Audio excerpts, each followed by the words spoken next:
네, 안녕하세요. 이 제목을 보면 마치 뭐 카이가 엄청나게 지금 위기에 처해 있는 그런 착각을 드릴 수 있는데 사실은 그건 아니고요.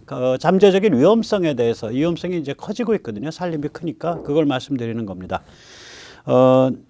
이제 다짜고짜 말씀을 드리면 이렇게 세계 이제 그 항공기 회사에 이제 거인들이 있는데 에어버스는 사실은 저걸 안 하죠. 그 전투기 군용 쪽을 안 하니까 저거 빼고 나면 미국 쪽에 지금 남아 있는 거는 세 개 회사입니다. 보잉, 록히드 마틴, 그다음에 노스롭 그루만. 그러나 여기에 원래 두 개가 더 있었습니다. 맥도널드 더글라스, 제너럴 다이내믹스까지. 그럼 이제 미국에 지금 남아 있는 건 보잉, 록히드 마틴, 노스롭 그루만 세 개인데 세 회사 다음에 그러면 전투기, 군용기, 뭐 군용 헬기 시장의 그 다음번 강자는 누구야? 믿거나 말거나 한국의 카이입니다. 즉 다시 말하자면 카이는 이게 메이저는 아닌데 메이저 게임에 들어간 거예요. 그래서 이 살벌한 거인들 사이에 메이저 게임에 들어갔기 때문에 이제 게임이 살벌해진 거거든요. 그래서 이게 한 발 삐끗하면은 멍이 깊게 듭니다. 그래서 오늘 그 같은 이야기를 카이가 어떻게 포커싱을 맞추고 어떻게 좀 더 지능적이고 전략적이 될 수 있는지, 카이의 성장을 바라는, 그리고 대한민국의 군수산업과 또 군사지정학적 영향력의 성장, 또 그것보다 더 중요한 것은 그것을 이끌고 뒷받침하는 대한민국의 정신과 문화와 그리고 역사관 이런 것의 정상화 또 발전을 바라는 한 사람으로서 말씀을 여쭈고자 합니다. 이게 뭐 제가 거칠게나마 해본 건데요. 에어버스는 민항기만 하고 있다고 보이죠. 보잉은 민항기와 전투기를 하고 있습니다. 원래는 민항기 회사인데 저 전투기 쪽에서 저 앞에 보이는 맥도널드 다글라스를 M&A를 했습니다. 한 20년 전쯤에. 그래서 보잉이 이제 그 F-15 같은 게 이제 보잉에서 만들죠. 그 명품 전투기. 그게 맥도널드 다글라스에서 온 거거든요. 그래서 보잉이 민항기와 전투기를 합니다. 그럼 노스롭 그루만은 이제 뭘 하냐? 전투기, 그리고 미사일 레이더, 그리고 우주 로켓을 합니다. 우주 로켓 발사체 자체를 해요. 그러니까 로켓 엔진뿐만이 아니라. 그리고 이제 록히드 마틴은 전투기 군용 헬기를 합니다. 왜 그러면 시코르스키를 록히드 마틴이 그러니까 이제 그 50억 달러쯤에 인수를 했어요. 몇 년 전에. 그래서 군용 헬기의 최강자죠. 네. 그래서 전투기와 군용 헬기, 그리고 록히드 마틴은 미사일을 합니다. 자, 이런 이제 그 사업 포트폴리오를 갖고 있는 거예요. 그러니까 카이가 염두에 둬야 될, 에어버스는 카이의 염두에 안 들어오고, 보잉하고 결국은 노스롭 그루만하고 록히드 마틴이 어떤 사업 포트폴리오를 갖고 있나 보면 이 세 회사 다 카이가 본받기가 어려운 포트폴리오를 갖고 있습니다. 그러면 본받기가 어렵다. 이게 왜 그런지. 그렇다면 카이의 살 길은 뭐냐? 카이가 어떻게 해야 안정되고 우리 방산 기업의 맏형으로서 이끌어갈 수 있겠냐? 오늘 그 같은 이야기를 한번 같이 짚어보도록 하겠습니다. 먼저 잠시 이제 이 거인들의 명품을 한번 보죠. 보잉인데 사실 이게 보잉의 명품이라기보다 맥도널드 다글라스의 명품입니다. F-15 맥도널드 다글라스 제품이고요. FA-18 맥도널드 다글라스의 제품입니다.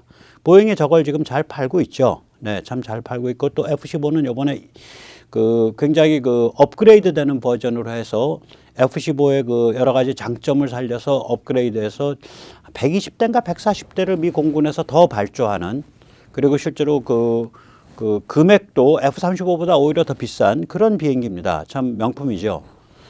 아주 그 어마무시한 짐승입니다. 재빠르고 많이 뭐 무장량이 10톤이 넘으니까. 그리고 이 아시지만 뭐 2만 메타까지인가 올라가고, 또 속도도 음속에 2.5배고 무시무시한 그런 명품이죠. 아주 센 놈이죠. 그러고 나서는 이제 우리가 록히드 마틴을 볼 수 있는데요. 이 록히드 마틴이 F-16, F-22, F-35 이게 이제 록마의 이제 그 연달아 터지고 있는 명품인데, 그래서 록마가 힘이 좋죠. 지금 아주 힘이 좋습니다. 그런데 이 록마가 F-22, F-35, 특히 F-22는 돈을 많이 못 벌었고요. 저거 뭐 한 100여 대인가 밖에 못 만들었으니까 F-35에서 대박을 치고 있는 거고요.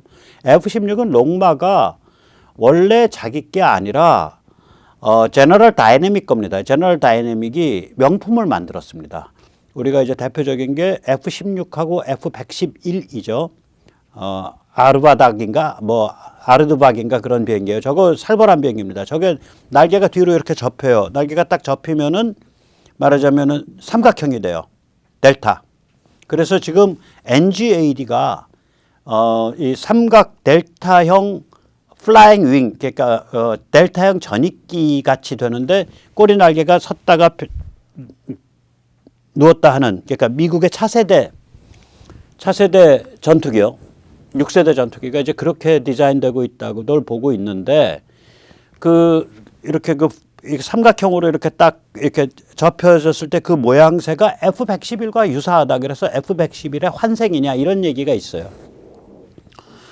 그런데 저기 이제 제너럴 다이내믹이 F-16을 가지고 돈을 벌다가 저것의 제조업 사업권을 록히드한테 판매를 합니다. 그래서 록히드가 F-16을 생산하기 시작을 했었고요. 그 다음에 그때는 록히드하고 마틴 마리에타가 별개의 회사였었습니다. 그러다가 제너럴 다이내믹이 법인 전체가 마틴 마리에타에 매각이 됩니다. 인수 합병이 돼요. 그리고 마틴 마리에타하고 록히드가 다시 합병을 해서 그게 오늘날 우리가 보는 록마가 된 겁니다. 록히드 마틴이 된 겁니다. 예, 그래서 이게 이제 보잉, 그 다음에 록히드 마틴이 이제 큰 거인이죠. 지금 이제 전투기 영역을 이제 하고 있는 미국에. 그 다음에 이제 노스럽 그루만, 저기가 살벌한 데입니다. 저기 소리 소문도 없이 그러니까 전익기,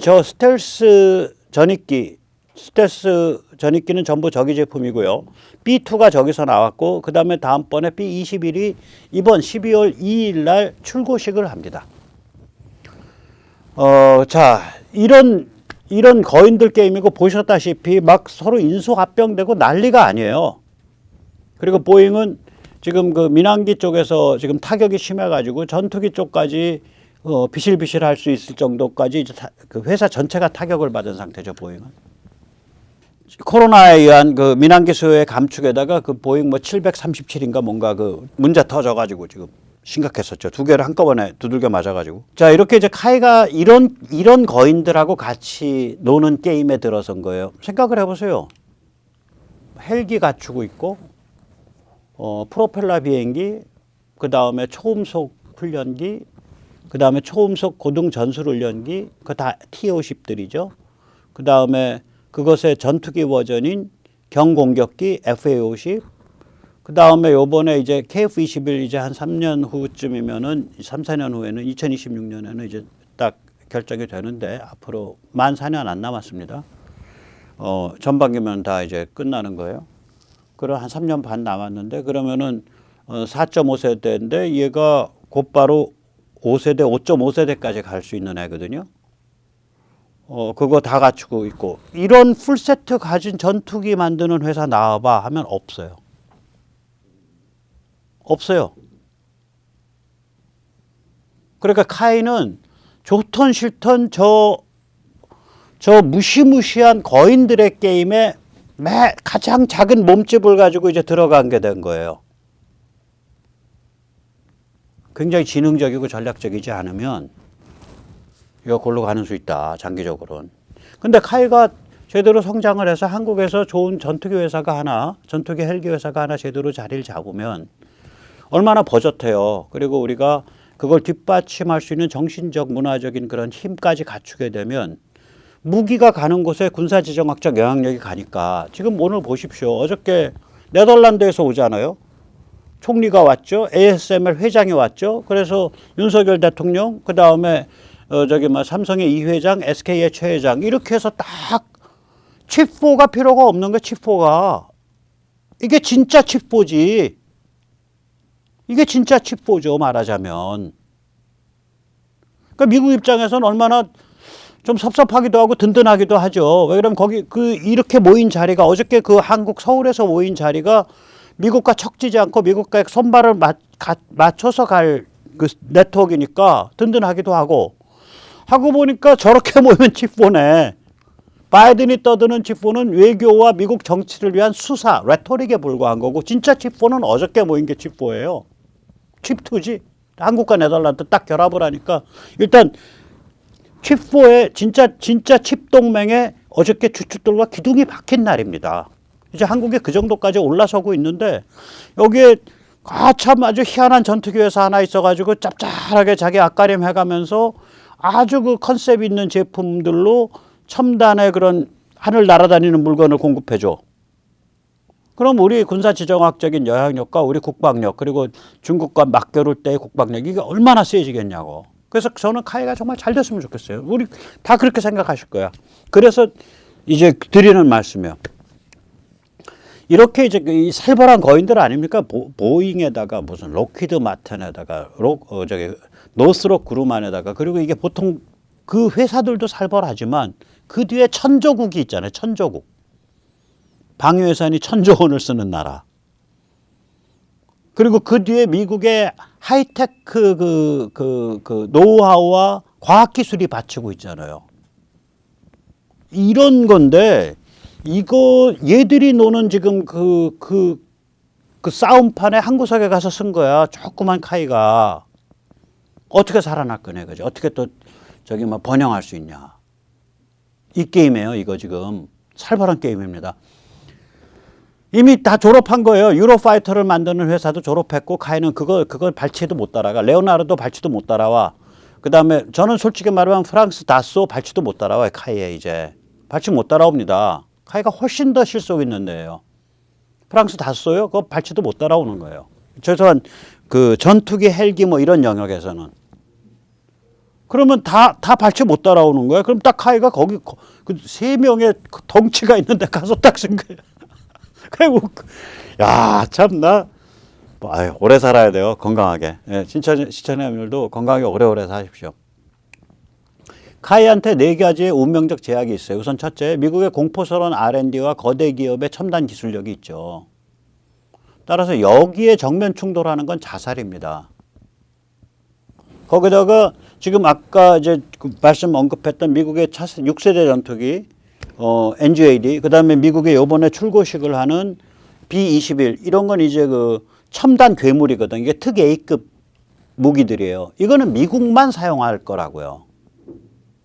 그걸 우리가 비집고 들어간다는 게 의미가 없어. 또 우리가 만든다는 것도 의미가 없어요. 저는 그렇게 봐요.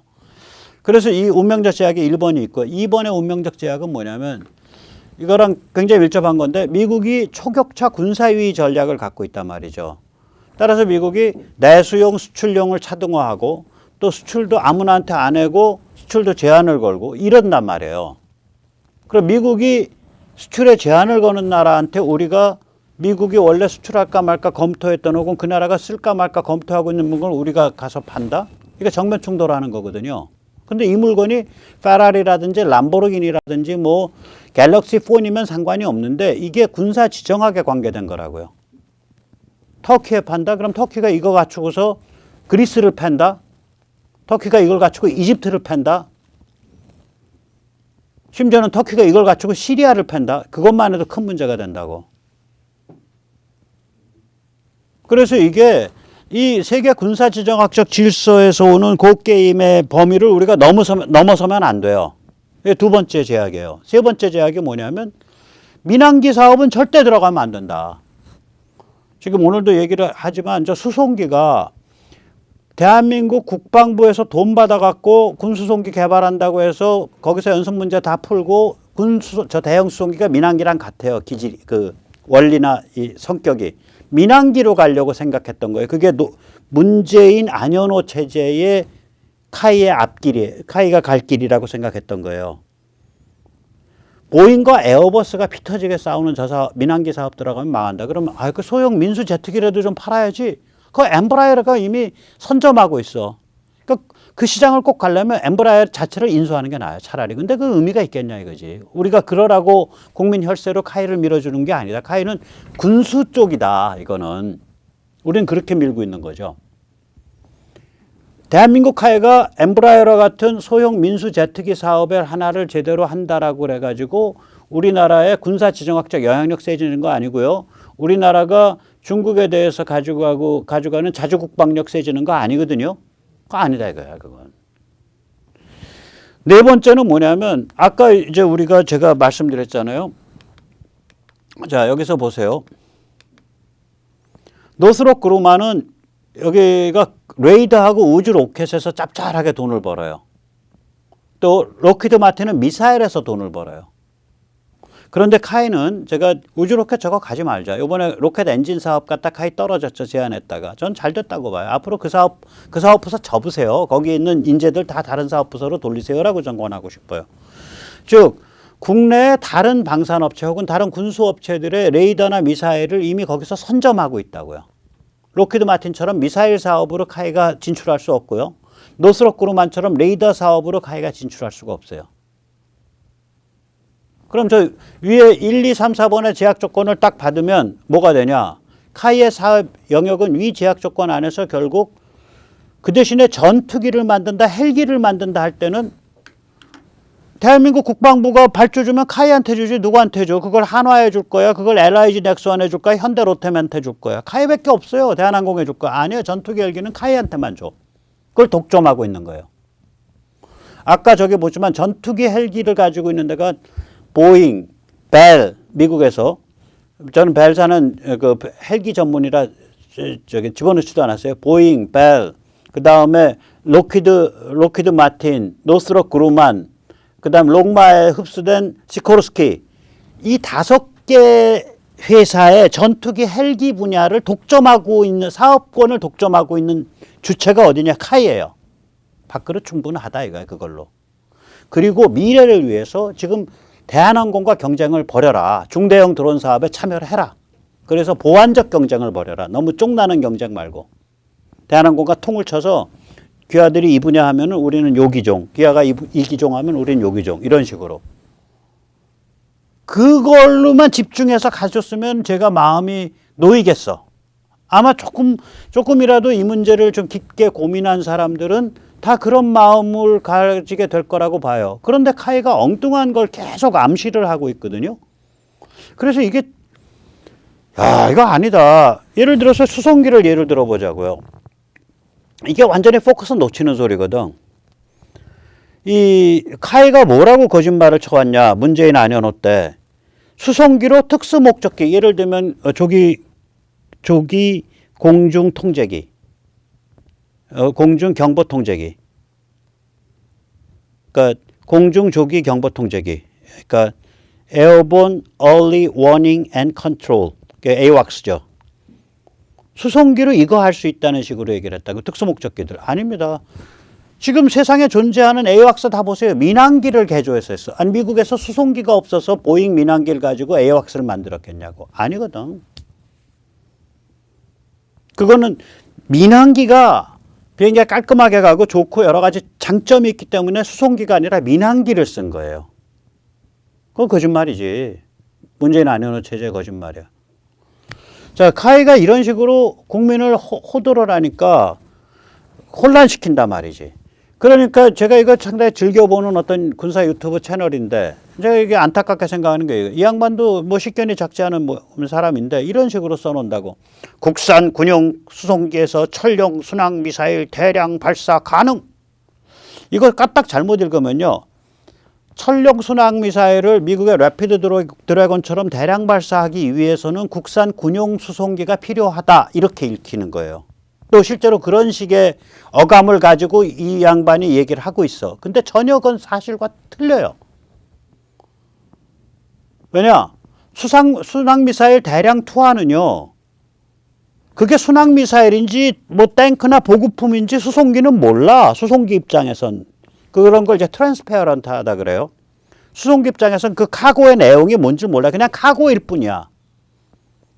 그러면 그거 투하하는 사람이 거기 있어서 그게 연결돼서 여기서 뭔가 단말을 조정하고 단말대로 저기 1번 카고 안에 1번 그러니까 A 카고 안에 1번 순항 미사일 A1은 어디가, A2는 어디가, A3는 어디가 해서 그 편대 만들어서 순항 미사일들이 가면서 공격을 하거든요.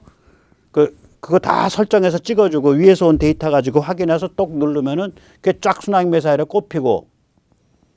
그런 종류의 특수 시스템을 갖고 있는 그 발사 통제관이 같이 탈 거라고. 이거를 군수송기에서 조종사가 자동으로 한다? 그런 짓 하면 안 돼요. 왜 그러냐면 두 개는 다른 일이기 때문에 이럴 때는 이게 엔지니어링에서 루스 카플링이라 그러거든요. 딱 결합해서 묶어 놓으면 나중에 빼도 박도 못 해요. 예를 들어서 투하 발사 방식이 달라졌어. 그때 그럼 수송기의 미션 컴퓨터, 임무 컴퓨터나 수송기의 에비오닉스, 항법 제어 시스템을 그때 만져야 되냐고. 안 그래요. 수송기는 어차피 카고 떨어뜨리는, 뒷공문이 딱 열고 카고 떨어뜨리는 힘을 다 갖고 있거든요. 그냥 거기까지만 제공하면 되는 거예요. 수송기 입장에서 이 카고가 순항미사일인지 크리스마스 선물인지 모르는 거예요. 그 안 보이는 거죠. 투명해서 안 보인다. 그래서 투명하다 그러는 거예요. 우리가 그러니까 영어에서 투명은 transparent하다는 거는 invisible, 안 보인다라는 거랑 같은 뜻이 있을 때가 있어요. 안 보이는 거예요. 우리는 안 보인다 그러면 가려져 있는 걸 상상하잖아요. 언어적으로. 영어는 안 그렇습니다. 안 보인다. invisible하다라는 얘기는 투명하기 때문에 있는 점인지 모르겠다. 저 뒤가 보이고 앞에 있는 건 안 보인다. 그렇게 우리랑 좀 그러니까 사고방식이 차이가 나는 거죠. 그래서 우리가 투명 인간이라고 번역하는 그 소설의 원 제목이 안 보이는 인간이잖아요. invisible man이잖아요. transparent man이 아니고. 그러니까 이걸 투명하다 그런다고요. 그러니까 수송기 입장에서는 그냥 카고야. 카고지 그게 크리스마스 선물 덩어리인지 순항미사일 덩어리인지는 안 보이는 거예요. 그렇게 돼야 돼 이거가. 그래서 수송기에 그런 비행기 제어랑 이렇게 아주 커플링이 깊게 돼 있는 건 그 뭐냐. 공중급유기가 깊게 돼 있어요. 왜냐면 그 탱크를 싣고 그 붐이라 그러나 뭐 이걸 내려줘야 되잖아. 그래가지고 특정 속도로 가면서 이게 결합하도록 유도를 해줘야 되잖아요. 그래서 그거는 비행기 본체의 기능과 결합돼 있어요. 그래서 군수송기다 딱 그러면은 두 가지 능력을 기본으로 제공을 해요. 하나는 탱커가 될 수 있는 능력. 그걸 탱커라 그러거든요. 그 기름 싣고 다니면서 공중급유할 수 있는 능력. 두 번째는 뒷공문 열고 카고 떨어뜨릴 수 있는 능력. 거기까지야 수송기는. 거기까지예요. 그것까지 하면 다 한 거야. 나머지의 그 카고가 그 화물 덩어리가 그게 그 천하를 다 불바다로 만드는 순항미사일 케이지인지 순항미사일 그 묶음들인지 혹은 아니면은 저건지는 모르는 거지. 저게 크리스마스 선물인지 혹은 탱크인지 탱크나 뭐 장갑차를 떨어뜨릴 수 있으니까 탱크는 너무 무겁고 장갑차, 경량 장갑차 같은 걸 떨어뜨릴 수 있잖아요. 경장갑차. 혹은 하이마스가 군수송기에 보낼 수 있도록. 뭐 하이마스도 근데 공중투하는 안 하죠. 공중투하할 수 있는 뭐 여러 가지 무기나 뭐 그런 거요. 차량이라든지 전술 차량이라든지 낙하산 매달아서 떨어뜨릴 수 있는 거, 보급품이라든지. 그게 수송기 입장에서는 그게 뭔지를 모르는 거예요. 그 이제 떨어뜨리는 그거를 팔레트라 그러거든요. 판 위에다가 이제 그 묶음, 그걸 케이지라 그래요. 그러니까 철제 상자가 이렇게 철 우리처럼 생겼으니까 새장처럼 생긴 거예요. 그 케이지죠. 케이지가 새장 같은 철 우리를 얘기하니까 그 철 우리 안에 이제 저게 이제 그 순항미사일들이 뭐 6발들인가 9발들이로 들어있는 거야. 그러면은 이 발사 통제관이 딱 해서 하면은 그 조종사한테 얘기하면 조종사는 이거 열어주고 그다음에 팔레트를 순서대로 내려보내는 것까지만. 그건 원래 있는 기능이에요. 그 카고가 뭐든 간에. 그러니까 이러한 지금 여기에서 나오는 이러한 제목이 틀린 제목은 아닌데 국산 군수송기에서 천룡 순항미사일 대량 발사 당연히 가능해야지. 너무 당연한 걸 저렇게 제목으로 뽑아놓으니까. 그리고 말하는 그 어감이나 암시가 결국 뭐냐면은 결국 순항미사일을 대량으로 투하하려면은 수송기가 특수한 기능이 있어야 되고 그 특수한 기능이 있어야 하기 때문에 수송기가 국산화돼야 된다라는 주장인데 카이가 얼마나 처신을 잘못했으면 저게 그냥 듣보잡 밀리 논평가가 아니에요. 듣보잡 평론가가 아니라고. 그래도 꽤 좋은 평론 많이 하는 사람인데 저런 식으로 오도되는 이야기를 하냐 말이에요. 이건 카이의 업보지. 참고로 이게 뭐냐. 이게 래피드 드래곤이라고 하면 국내에서 제가 거의 제일 먼저 소개한 사람 중에 하나일 수도 있어요. 잘 모르겠어요. 이거 C-17 군수송기, C-130 군수송기. 저거 C-130 우리나라에서 허클리스라 하는 걸 거예요. 저게 우리가 국내 운영할 거예요. 저거 한번 보세요. 저게 최근에 이제 되고 있는 건데 장거리 제즘을 저렇게 떨어뜨린다고. 저 낙하산 매가지고 저기 케이지에다가 그러면 케이지가 열리면서 예, 저런 식으로 이제 그 장거리 순항 미사일이 차례로 떨어지죠. 그러면 저거는 발사 통제관이 있는 거예요. 투하 통제관이 저 안에. 투하 통제 시스템이 별도로 있는 거예요. 저 군수송기를 열고 케이지가 담겨져 있는 팔레트를 밀어내는 거. 그거는 그냥 수송기가 다 갖고 있는 기능이야. 거기까지는. 그 수송기 입장에서는 그 카고가 순항미사일인지 크리스마스 선물인지 쌀가만인지 모르는 거예요. 몰라야 되고. 왜냐하면 그런 걸 너무 수송기의 제어 시스템이랑 너무 엮어놓으면 나중에 새 무기가 나온다든지 그 무기가 바뀔 때마다 제어 시스템을 다 바꿔야 되니까. 비행 조종 시스템을. 이럴 땐 루스 커플링. 그러니까 타이트하게 묶지 않고 떼어놓는 게 좋다고요.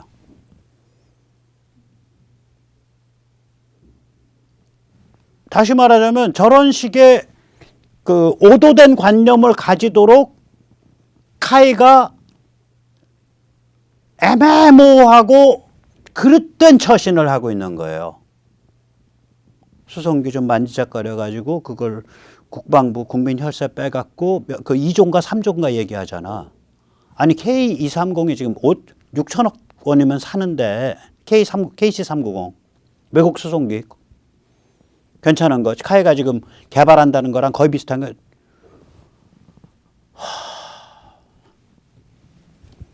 국민 속이는 짓이죠. 개발비만 3조 원 든다는 거 아니에요. 그래가지고 새끼 보잉 되자는 거 아니야. 솔직히 말하면 새끼 에어버스. 카이가 새끼 보잉 새끼 에어버스더라고 우리가 세금 내고 있냐고. 양심에 털난 소리지. 그리고 우리의 자주국방력을 낭비시키는 거지. 베스트 엔지니어들을 무기와 전투기와 군용 헬기와 중대형 드론에 집중해야 되는데 그 사람들 빼갖고 거기서 훈련된 사람들 빼갖고 민항기 사업하자는 얘기 아니야. 양심 좀 차리시라고. 카이 안에 이상한 사람들이 있는 거예요 지금. 그래서 수송기에 대해서 카이가 견제해야 되는 포커스가 있다고. 견제해야 되는. 문재인 안현호 체제의 망상을 버려야 됩니다. 나라 돈 수조 원 당겨가지고 군수송기 개발로 몸을 풀고 민항기 하려 그래? 거기서 베스트 엔지니어 빼갖고 민항기 디자인 시키려 그래? 아예 나라 기둥을 그냥 빼내자는 소리나 뭐가 다르냐고. 그래서 DX 코리아에서 이 범고래인가 뭔가 우영우에서 아니 군수송기에 저런 식으로 색깔 칠해서 나오는 건 내 머리 털라고 처음 봤다고. 저기 군사 무기란 말이야. 죽음을 선물하는 무기야. 죽음을 집행하는 무기야. 그걸 저렇게 드라마에 나오는 이게 무슨 여론몰이 운동권 여론몰이랑 뭐가 다르냐고요. 그 행태가. 나 구역질이 나더라고 저거. 딱 보는 순간 이 사람들 돌았네.